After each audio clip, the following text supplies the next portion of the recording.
আজকে আমি একটা বাতাবি লেবু নিয়েছি, এটা এখন সিলে মাখা করব। এখন সিলে নেব বাতাবি লেবুটা।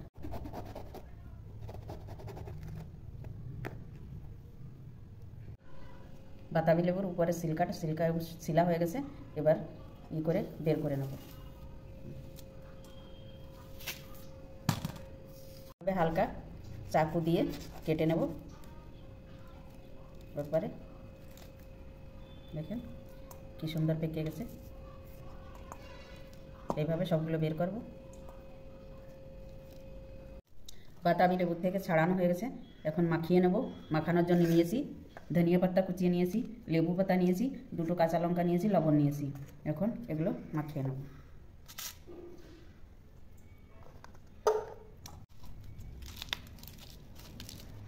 লঙ্কাটা ভালো করে করে নেব।